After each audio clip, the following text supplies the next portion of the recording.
Good evening, everyone. This is day 35 of my 90-day video blog challenge. Kudos to me, right? Because I'm still going at it. Anyway, 55 more days to go. So tonight I want to talk about a story that actually keeps coming up this past weekend. And I just figured I'd share it with you guys as well. And the story is kind of like the creation of the planet Earth and us people. So, as a writer, sometimes you have to research things, look into things. That way, you actually know what it is that you're talking about and different aspects of it. For example, I wrote a zombie story. Don't worry, it's not published yet. But I wrote a zombie story, and one of the things I put in there, because I was trying to figure out like how do I tie certain things in there. So I ended up talking about this place called Plum Island, which I'm not going to go in details because I don't want them red flagging my thing, but you can look it up. But anyway, things like that, you sometimes end up researching to find out more so that you can include it in your story to give more common ground or more of a, relatable storyline. And so one thing that I did come across in some of my research for one of my stories is the story of the creation of the earth. And I don't know if you've ever watched the movie Narnia with C.W. Lewis. I think it's C.W. Lewis, but the author of the Narnia series. And I don't know if you ever wondered where he got the ideal from, especially with Aslan, with this lion.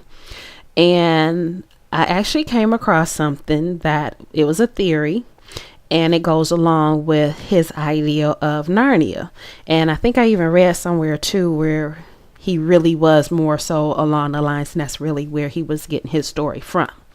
So the way the story goes is that Mother Earth was creating our planet. And at the time, the god of Saturn wanted to marry her, but she refused him. And so he vowed to destroy the earth. Well, when the gods of the sun, because I can't remember if it was 3 or 7, but it's one of the two, the gods of the sun came and helped Mother Earth defend our planet against his, him trying to tear it up, destroy it. And so one of the gods, Aslan, who was depicted as a lion, stayed behind on Earth to help Mother Earth build the planet and to protect it should the god of Saturn come back. And actually God of Saturn did come back to try to destroy it again. And that's when Aslan with Mother Earth fought him off again, which is also where you get the idea of Satan, which is god of Saturn, Satan. That's where that comes from. But that's where, Aslan actually helped fight off the god of Saturn and stayed behind to help Mother Earth build our planet. So he was actually responsible for like your trees, your plants, the water, ocean, that kind of thing. And that was the story of the creation of Earth, which is also where the Egyptians get Ra from. Ra meaning the god of the sun, which are actually gods. And the 3, I can't remember, it's 3 or 7, that's going to bug me. But the sun gods were referred to as one, Ra. And that's where that comes from. You can look it up if you don't believe me. Trust me.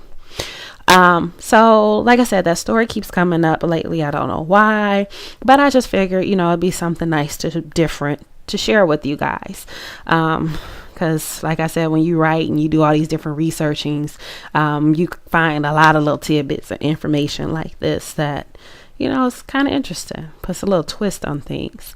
Because I've come across things, about different stories behind like the fallen angels, which is kind of where that one story that I read just the day at the gallery, the idea for that came from the twist I added in that came from the whole ideal of, and part of the research that I did for angels.